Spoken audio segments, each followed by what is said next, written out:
मित्रों, सादर जय श्री कृष्ण। हमारे YouTube चैनल में आप सभी का बहुत बहुत स्वागत है। मैं हूं आपके साथ विशाल शास्त्री। पुत्रदा एकादशी व्रत 2023 1 जनवरी 2023 रविवार शाम 7:11 से 2 जनवरी 2023 सोमवार शाम 8:23 पर एकादशी तिथि समाप्त हो जाएगी। पारणा का समय 3 जनवरी 2023 मंगलवार को सुबह 7:32 से 9:32 तक रहेगा। पुत्रदा एकादशी व्रत की पौराणिक कथा। सनातन संस्कृति में हर महीने की 11वीं तिथि को एकादशी का व्रत उपवास किया जाता है। यह तिथि अत्यंत पवित्र है। प्रत्येक मास में 2 एकादशी तिथियां आती है, एक शुक्ल पक्ष और दूसरी कृष्ण पक्ष में। जो भक्त एकादशी का व्रत पूरे विधि विधान से करता है, उसकी समस्त मनोकामनाएं श्री हरि विष्णु शीघ्र ही पूरी करते हैं।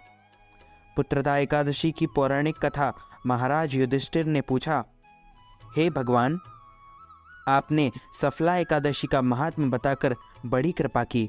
अब कृपा करके यह बतलाइए कि पौष शुक्ल एकादशी का क्या नाम है, उसकी विधि क्या है और उसमें कौन से देवता का पूजन किया जाता है।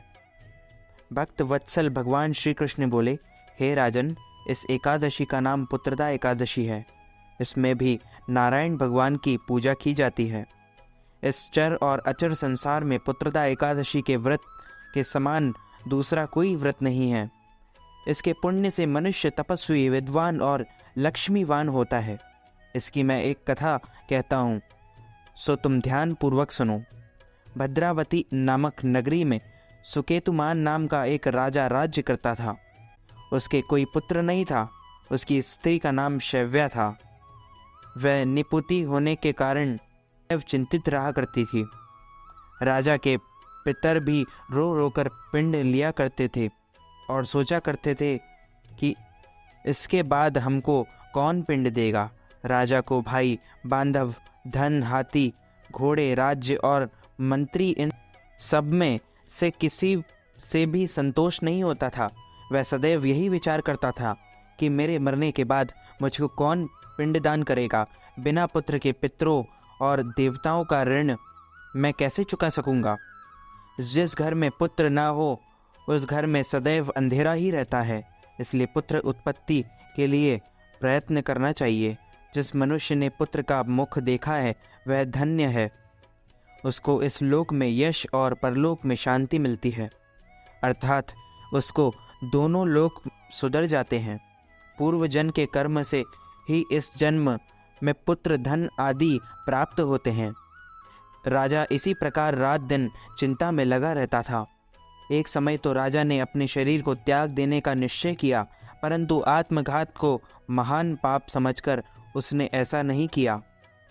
एक दिन राजा ऐसा ही विचार करता हुआ अपने घोड़े पर चढ़कर वन को चल दिया तथा पक्षियों और वृक्षों को देखने लगा।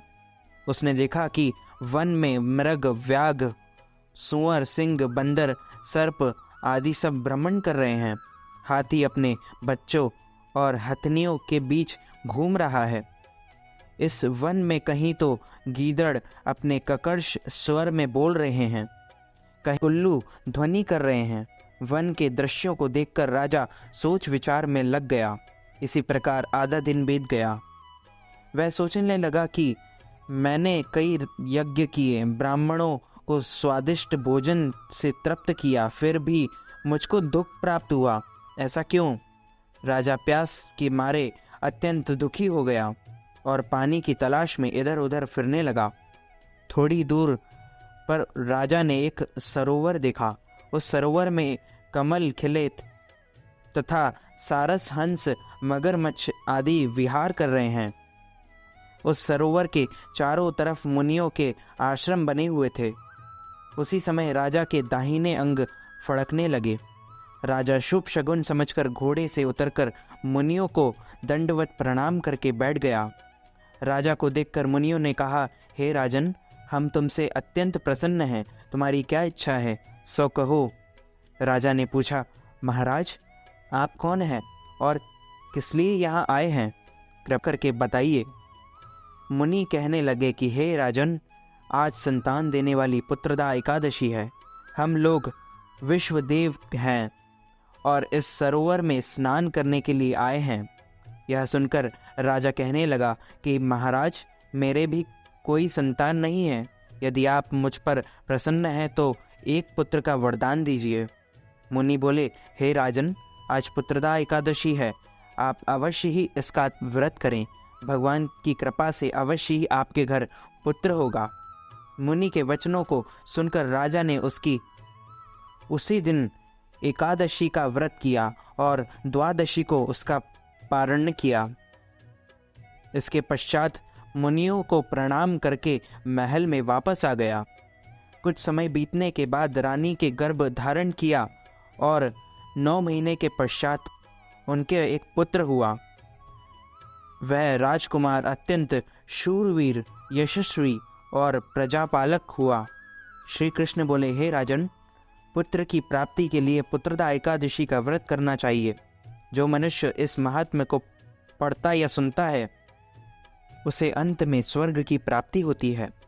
लक्ष्मी नारायण भगवान की जय। अच्युतम केशवम राम नारायणम कृष्ण दामोदरम वासुदेवम हरे, श्रीधरम माधवम गोपिका वल्लभम, श्री जानकी नायकम श्री रामचंद्रम भजे, जानकी मनोहरम सर्वलोकनायकम, श्री शंकरादिसेवितम पुण्य नाम कीर्तनम, श्री राम राम राम राम राम नाम तायकम, रामा कृष्णा वासुदेवा भक्ति मुक्तिदायकम, रामा कृष्णा वासुदेवा भक्ति मुक्तिदायकम।